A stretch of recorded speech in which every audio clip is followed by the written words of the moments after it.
Hello everyone, welcome to school lesson. आज हम पढ़ेंगे क्लास 7th साइंस का chapter 11 transportation in animals and plants. अभी ये ट्रांसपोर्टेशन का मतलब क्या होता है? ट्रांसपोर्टेशन का मतलब होते हैं कोई भी एक सब्सटेंस का एक जगह से दूसरे जगह तक ट्रांसपोर्ट होना, मतलब एक जगह से दूसरे जगह तक जाना, उसे क्या कहा जाता है? ट्रांसपोर्टेशन कहा जाता है। अभी प्लांट्स और एनिमल्स में सब्सटेंसेस कैसे एक ऑर्गन से दूसरे ऑर्गन या फिर एक पार्ट से दूसरे पार्ट्स तक जाते हैं, उस बारे में हम इस चैप्टर में पढ़ेंगे।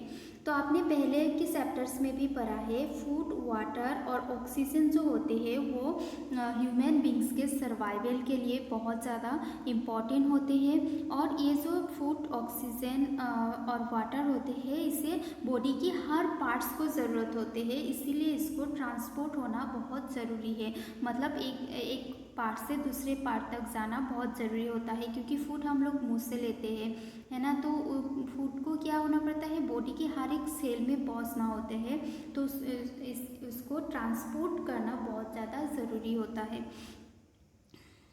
उसके बाद animals need to transport waste to parts from where they can be removed. उसके बाद खाना खाने के बाद जो वेस्ट प्रोडक्ट जो होते हैं, बॉडी में जो वेस्ट प्रोडक्ट जमा होते हैं, उसको भी बॉडी से बाहर निकालना होते हैं। या फिर जब हम लोग ऑक्सीजन लेते हैं और कार्बन डाइऑक्साइड जो हमारी बॉडी में फॉर्म होते हैं, ये भी हमारे लिए वेस्ट है, इसको भी हमें बॉडी से बाहर निकालना पड़ता है।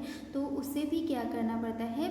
बॉडी के अलग हर सेल से उसको इकट्ठा करके रिमूव करना ज़रूरी होता है।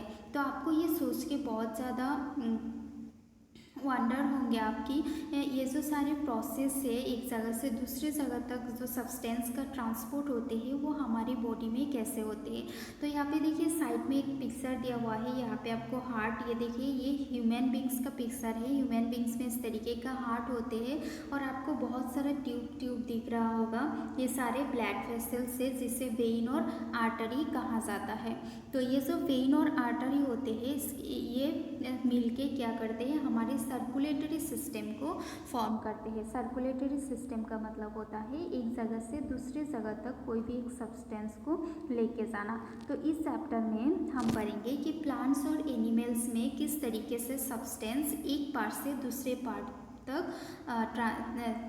पार्ट तक जाते हैं। अभी हम देखेंगे सर्कुलेटरी सिस्टम, हम ह्यूमन का सर्कुलेटरी सिस्टम देखेंगे। तो अभी ब्लड क्या है? अगर आपकी बॉडी की कोई भी पार्ट्स में किसी वजह से काट हुआ है, अगर एक्सीडेंटली कहीं पे भी कट जाते हैं, तो आपको जो है रेड कलर का कुछ लिक्विड निकलता हुआ दिखता है, तो उसे ही ब्लड कहा जाता है। और ब्लड क्या होते हैं? ब्लड एक टाइप का फ्लूइड होते हैं। अभी फ्लूइड का मतलब क्या है? फ्लूइड का मतलब है फ्लूइड का मतलब होता है लिक्विड। मतलब हमारी बॉडी में रेड कलर का कुछ लिक्विड होते हैं, और ये लिक्विड क्या करते हैं? हमारा जो ब्लड वेसल्स है, पिक्चर में देखिए ये जो सारे जो ट्यूब्स दिख रहा है, ये सारा हमारा ब्लड वेसल्स है। तो ये ब्लड वेसल में फ्लो होते रहते हैं, और फ्लो होते होते ये क्या फंक्शन करते हैं? ये जो डाइजेस्टेड फूड होते हैं, हमारा जो फूड होते हैं, हमने पहले के चैप्टर में पढ़ा है, ये जाके स्मॉल इंटेस्टाइन में डाइजेस्ट हो जाते हैं। और ये डाइजेस्टेड फूड को ये जो ब्लड वेसल होते हैं, जो ब्लड होते हैं, ये ब्लड वेसल के थ्रू से बॉडी की अलग अलग पार्ट्स में ये पहुंचा देते हैं। उसके बाद हम लोग जब सांस लेते हैं और हमारा जो ऑक्सीजन लंग्स तक जब पहुँचते हैं, उसके बाद लंग्स से भी ऑक्सीजन को ये सारे बॉडी के जितना भी सेल्स है, सारे सेल्स में पहुंचा देते हैं। और जो वेस्ट प्रोडक्ट बॉडी में फॉर्म होते हैं, जैसे कि कार्बन डाइऑक्साइड, ये सब जब फॉर्म होते हैं, तब क्या होता है? फॉर्म होने के बाद ये कार्बन डाइऑक्साइड को भी बॉडी से रिमूव करने में हेल्प करते हैं। जो ब्लड होते हैं ना, ब्लड एक फ्लूइड से बना हुआ होते हैं, जैसे कि हमने पढ़ा एक लिक्विड से बना हुआ होते हैं, और उस फ्लूइड का नाम है प्लाज्मा। और प्लाज्मा में बहुत सारा सेल्स होते हैं, बहुत सारा सेल्स सस्पेंडेड होके मतलब मिल के जो है प्लाज्मा बनता है, और उसी प्लाज्मा से ब्लड बनते हैं। तो हमारा जो ब्लड होते हैं ना, ब्लड में एक टाइप का सेल होते हैं जिसका नाम है रेड ब्लड सेल, जिसे आरबीसी भी कहा जाता है। इसका शॉर्ट फॉर्म आरबीसी है, रेड ब्लड सेल, जिसमें बहुत ज़्यादा रेड पिगमेंट होते हैं। पिगमेंट का मतलब है कलर, रेड कलर का पिगमेंट होते हैं जिसका नाम है हीमोग्लोबिन। और ब्लड में हीमोग्लोबिन होने की वजह से ब्लड का जो कलर है वो रेड होते हैं। हीमोग्लोबिन क्या करते हैं, ऑक्सीजन के साथ बाइंड होते हैं और बॉडी की हर पार्ट्स में पहुंच जाते हैं और धीरे धीरे हर सेल में पहुंच जाते हैं। और सेल में जब ऑक्सीजन पहुंचते हैं तो लोगों को एनर्जी मिलते हैं ना, एरोबिक रेस्पिरेशन होते हैं सेल में, उसके बाद फूड से इंसान को जो है एनर्जी मिलते हैं।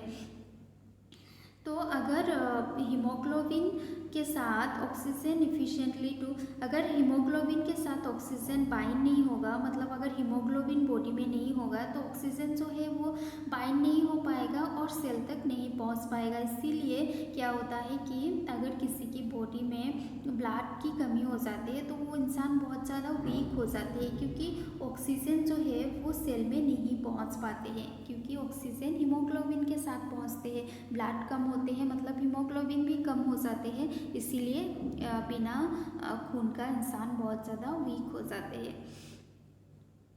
और ये हमने पढ़ा, the presence of haemoglobin makes the blood appear red. Haemoglobin की प्रेजेंस की वजह से ब्लड का जो कलर है वो रेड होते हैं। रेड ब्लड सेल के अलावा हमारी बॉडी में और एक सेल होती है जिसका नाम है वाइट ब्लड सेल, और इसका शॉर्ट फॉर्म होता है WBC। ये जो WBC होते हैं इसका फंक्शन क्या है, जब किसी वजह से हमारी बॉडी में कोई जर्म घुस जाते हैं, कोई जर्म हमारी बॉडी में एंटर करते हैं, तो WBC जो है उसके साथ फाइट करते हैं और हमारी बॉडी को प्रोटेक्ट करते हैं। एक दिन क्या हुआ, फुजू खेल रहा था तो अचानक से उसके घुटने में जो है चोट लगा। घुटने में चोट लगने के बाद वहाँ से ना कंटिन्यूअसली खून बहने लगा। थोड़े टाइम के बाद दूसरों ने नोटिस किया कि वहाँ पे जो है खून आना बंद हो गया है, और उसके साथ साथ वहाँ पे एक ब्लैक कलर का जो है, जहाँ पे कट हुआ था वहाँ पे एक ब्लैक कलर का कवरिंग्स आ गया है। तो वुजू जो है वो बहुत ज़्यादा पाजल्ड हो गया है कि ये जो खून है वो रुक कैसे गया। अभी देखिए हमारी बॉडी में WBC RBC के अलावा और एक सेल्स प्रेजेंट होता है जिसका नाम है प्लेटिलेट्स। ये प्लेटिलेट्स जब अगर किसी वजह से हमारे किसी पार्ट्स, बॉडी पार्ट्स में खून बहने लगते हैं तो प्लेटिलेट्स जो है उस खून को जमा देते हैं, उस ब्लड को क्लॉटिंग करते हैं ताकि हमारी बॉडी से ज़्यादा खून ना बह पाए। किसी किसी इंसान में प्लेटिलेट्स नहीं होता है, उन इंसान में अगर माइनर से चोट भी लग जाते हैं तो इतना ब्लड बहते हैं कि कभी कभी इंसान का डेथ भी हो सकती है। तो आपने अभी देखा कि ब्लड में 3 टाइप्स का सेल होते हैं, क्या क्या, RBC, WBC और प्लेटिलेट्स। सबका फंक्शन क्या है, RBC में हीमोग्लोबिन होते हैं जो ऑक्सीजन को हर सेल में पहुंचा देते हैं। WBC जो है वो जार्म से बॉडी को प्रोटेक्ट करते हैं, और प्लेटिलेट्स जो है वो ब्लड क्लॉटिंग का काम करते हैं। तो अभी हम पढ़ेंगे ब्लड वेसल्स। ब्लड वेसल क्या है, तो आपने देखा कि हमारी बॉडी में there are different types of blood vessel in the body. हमारी बॉडी में बहुत तरीके का ब्लड वेसल होते हैं, और जब हम लोग इनहेलेशन करते हैं मतलब ऑक्सीजन अंदर की तरफ लेते हैं तो फ्रेश ऑक्सीजन से हमारा जो लंग्स है वो फुलफिल हो जाते हैं, और इस ऑक्सीजन को बॉडी की हर पार्ट में ट्रांसपोर्ट होना बहुत ज़्यादा ज़रूरी होते हैं। उसके साथ साथ ब्लड क्या करते हैं, कार्बन डाइऑक्साइड के साथ बाकी सारा जो वेस्ट मटेरियल होते हैं उसको पीक करते हैं सारे सेल से, हर एक सेल से जो है ब्लड कार्बन डाइऑक्साइड और सारे वेस्ट मटेरियल को पीक करते हैं। उसके बाद ब्लड क्या करते हैं, हार्ट में जाते हैं। हार्ट में ब्लड का पंपिंग होते हैं, मतलब कार्बन डाइऑक्साइड जो है वहाँ पे हार्ट जो है कार्बन डाइऑक्साइड को अलग करके लंग्स में पहुँचा देते हैं, लंग्स से वो बाहर निकल जाते हैं और ब्लड जो है प्यूरीफाई होके फिर बॉडी में आ जाते हैं। तो यहाँ पे 2 टाइप्स का ब्लड वेसल होते हैं हमारी बॉडी में, एक का नाम है आर्टरीज एंड दूसरा है वेन्स। अभी देखो हमारी बॉडी में जो आर्टरी होते हैं, अभी आर्टरी है, आपने पिक्चर में देखा होगा एक रेड कलर का ब्लड वेसल दिख रहा है और एक ब्लू कलर का ब्लड वेसल दिख रहा है। ये जो रेड कलर का ब्लड वेसल दिख रहा है इसे आर्टरी कहा जाता है, और ब्लू वेसल का जो दिख रहा है उसे वेन कहा जाता है। जो आर्टरी होती है मतलब रेड कलर का जो ब्लड वेसल्स आपको दिख रहा है वो क्या करते हैं, जो ऑक्सीजन वाला ब्लड होते हैं ना उसे क्या करते हैं, from the heart to all parts of the body. Oxygen वाला जो ब्लड है वो ब्लड हार्ट से बॉडी के हर एक पार्ट्स में पहुंचा देते हैं। तो इसको आप डायग्राम के साथ नेक्स्ट पेज में देखोगे। जो हार्ट होते हैं ना, हार्ट में क्या होता है, बॉडी की हर तरफ से कार्बन डाइऑक्साइड वाला जो ब्लड होते हैं वो जाते हैं। जाने के बाद हार्ट पंपिंग करके कार्बन डाइऑक्साइड को लंग्स की तरफ पहुंचा देते हैं, और लंग्स से जो है ऑक्सीजन को लेते हैं, और ये जो ब्लड इसने प्यूरिफाई किया इसके साथ मिक्स करके बॉडी की हर पार्ट्स में पहुंचा देते हैं। तो आर्टरी का काम क्या है, जो ये वाला जो ब्लड है, प्यूरिफाइड जो ब्लड है, इसको बॉडी की हर पार्ट्स में लेके जाना।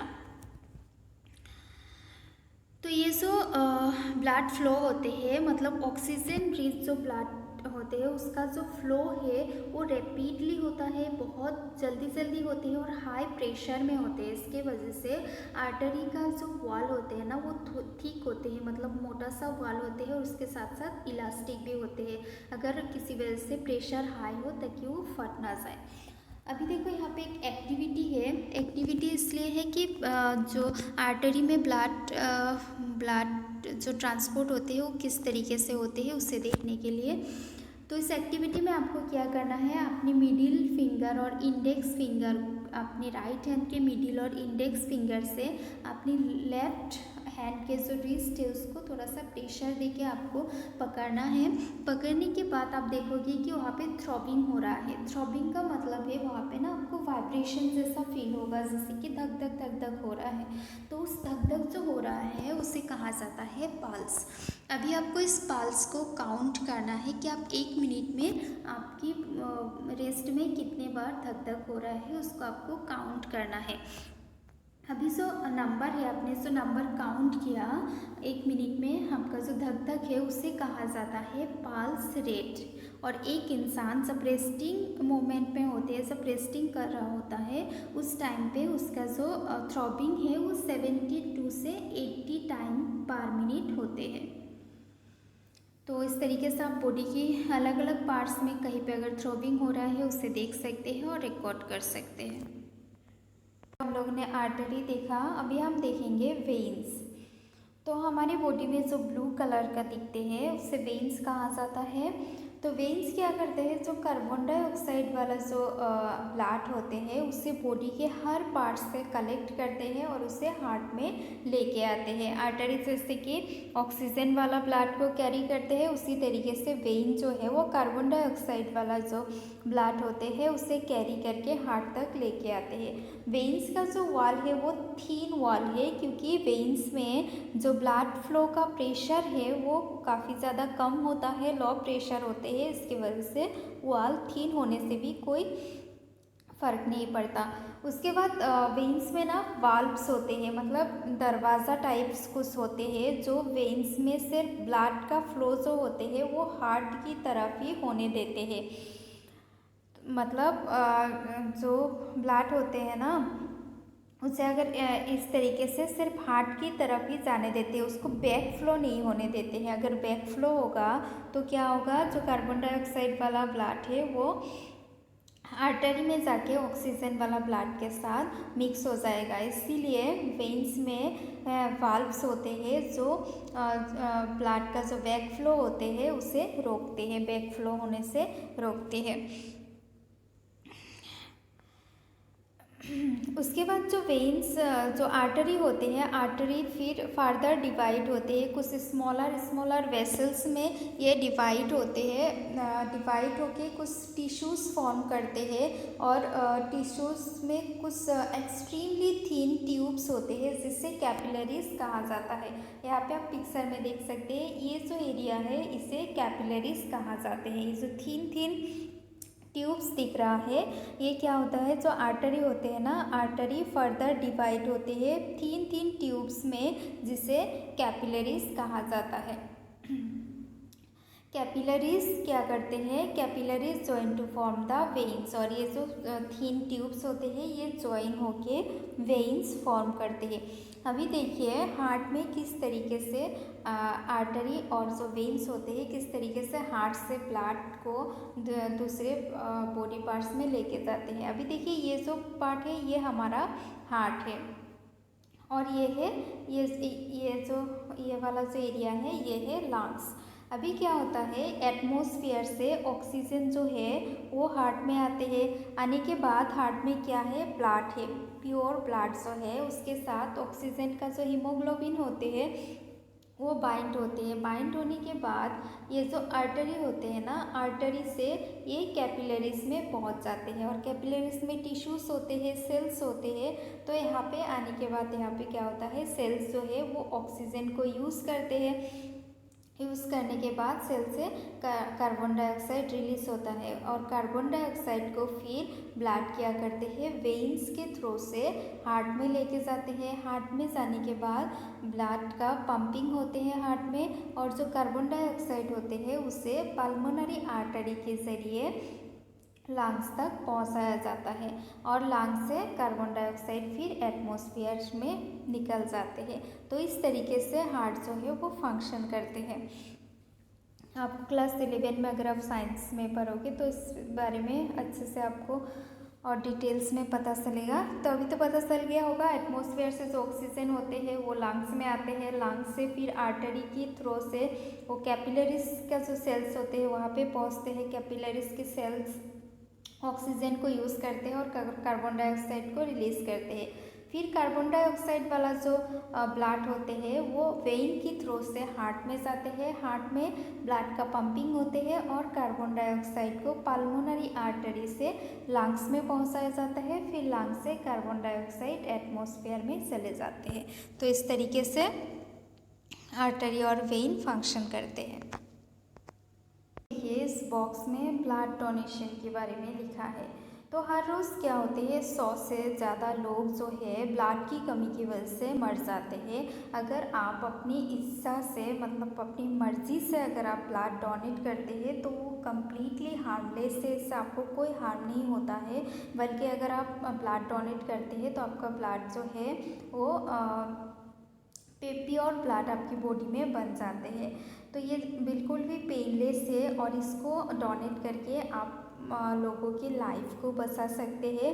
ब्लड डोनेशन आप हॉस्पिटल में कर सकते हैं, और गवर्नमेंट से ऑथोराइज किया हुआ कोई भी जगह पे आप ब्लड डोनेट कर सकते हैं। और जो ब्लड डोनेट किया जाता है उसको स्पेशल केयर से ब्लड बैंक में स्टोर किया जाता है। अभी हम देखते हैं कि हार्ट क्या है। जो हार्ट होते हैं ना वो एक ऐसे ऑर्गन है जो कंटिन्यूअसली जो है बीट होते रहते हैं, मतलब धक धक कंटिन्यूअसली होते रहते हैं। और ये जो हार्ट होते हैं ना वो कंटिन्यूअसली इसीलिए धक धक करते हैं ताकि वो एज ए पंप एक्ट कर सके, और जो सब्सटेंसेस है वो ब्लड अच्छी तरीके से एक पार्ट से बॉडी के एक पार्ट से दूसरे पार्ट तक इजीली कैरी कर सके। अभी आप इमेजिन करो कि एक ऐसा पंप का मशीन है जो बहुत सालों से बिना रुके काम कर रहे हैं। ये सुनने में इम्पॉसिबल लगते हैं, लेकिन हमारा जो हार्ट है वो इसी तरीके से बहुत सालों से बिना रुके नॉन स्टॉपली काम कर रहा है। और अभी हम हार्ट के बारे में इस चैप्टर में आगे बढ़ेंगे। हार्ट जो होते हैं ना वो हमारे चेस्ट कैविटी में लोकेटेड होते हैं, और हार्ट एक तरफ थोड़ा सा लेफ्ट की तरफ थोड़ा सा मुड़ा हुआ होते हैं। ये देखिए हार्ट का पिक्चर, ये आप देख सकते हैं कि हार्ट जो है इस तरफ थोड़ा सा मुड़ा हुआ है। तो हार्ट लेफ्ट की तरफ जो है थोड़ा सा मुड़ा हुआ होते हैं। तो हम लोग नेक्स्ट वीडियो में हार्ट के बारे में और अच्छे से पढ़ेंगे। तो आज की वीडियो में इतना ही पढ़ेंगे हम। अगर आपने अभी तक मेरे चैनल को सब्सक्राइब नहीं किया है तो प्लीज़ सब्सक्राइब करिए, और अगर वीडियो अच्छा लगा तो वीडियो को लाइक ज़रूर करिएगा। Thank you.